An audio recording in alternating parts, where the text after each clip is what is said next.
عارف ليه كل ما بتدي أكتر قيمتك في نظرهم بتقل؟ في علم النفس الحاجة المتاحة بزيادة قيمتها بتنزل.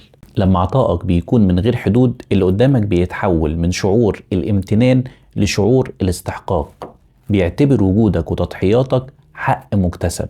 مشكلتك مش انك طيب، مشكلتك انك ما عندكش فلاتر لدخول حياتك، وبتضطر تدخل ناس بتستنزفك وبس.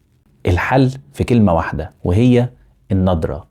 لازم تتعلم فن اللأ قبل الآه. أول حاجة حط حدود واضحة لوقتك وطاقتك. تاني حاجة العطاء لازم يكون متبادل، اللي ما بيقدرش ما بياخدش. خليك غالي، الغالي تمنه فيه والرخيص ملوش زبون. بطل تحرق نفسك علشان تنور لغيرك وهو مغمض عينيه.